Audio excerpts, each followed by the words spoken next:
Hey, folks, welcome back to the Becoming series, exploring the deep truths and the principles that will enable you become everything you were created to be and do. So, let's talk about system or systems. System, systems.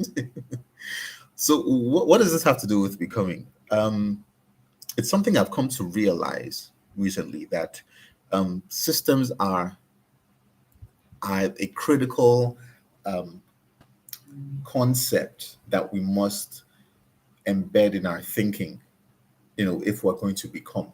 Now, what do I mean by that? What is a system to start with? A system is anything that you build, um, which is composed of different parts that are geared towards manifesting a particular result.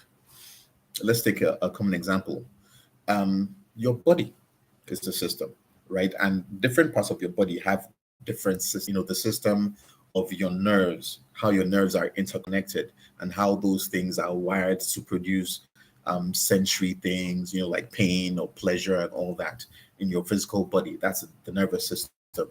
There's the digestive system, starting with when you take in something, when you start to eat something, and the process of all of that, from the time it enters your mouth all the way into your esophagus, your stomach, and what happens there and all of that.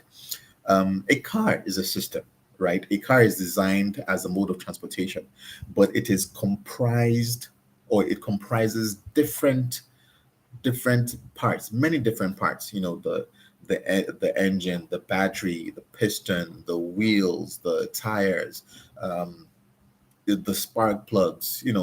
All of those things make up the system of the car. Now, why is all this important?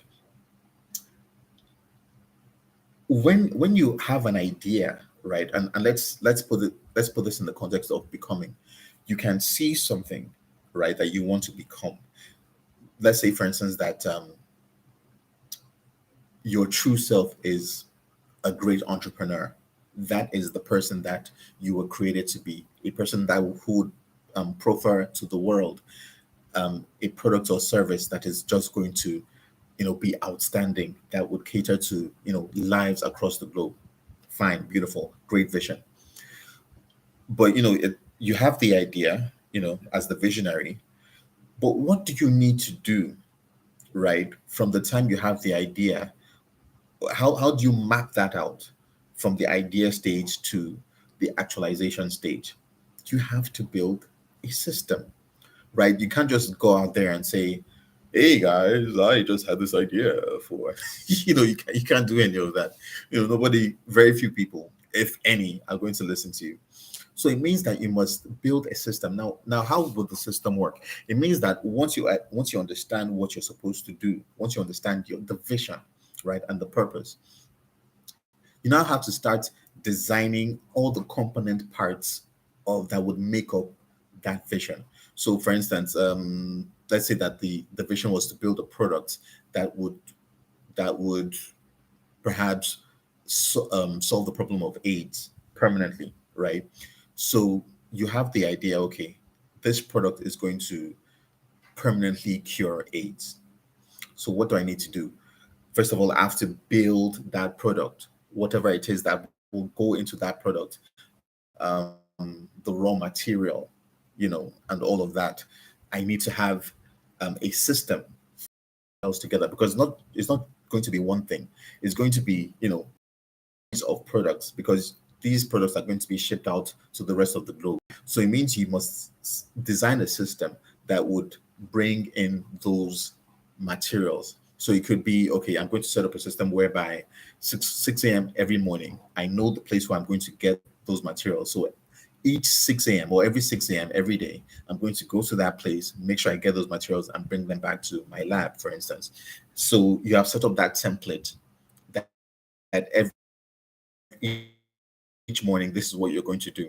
So what else do you need to do? I need to get a team of people, because I can't do this by myself. So it means that you must be able to sell the vision that you have to other people who have the skill sets or the talents that you would need, right? Because building such a great thing can't be done by one person. So it means you have to set up a system where some other people are going to come in and help you. They might not be in the scientific field, but they'll be someone who is able to market, right? Somebody who's able to talk to other people. You can't do everything by yourself. So the system is something that you need, that would um, that you would leverage to take you to that stage where you can manifest whatever product or service that you've about. That's just an example. And if you look at the lives of all the great men and women, the billionaires, the great entrepreneurs, and all that, although they're the people that are projected, right? Those are the visionaries, the founders, the CEOs, and all that. They didn't do it by themselves. They had a team of people. They had a system that was running. I was reading about, or I was listening to something where Jay-Z was mentioned, the famous musician, rap musician. So what is his primary talent? It's music. He's a great rapper and all that. And he's a billionaire. But do you think he made his billions selling CDs, for instance? No. He has a team of people working for him.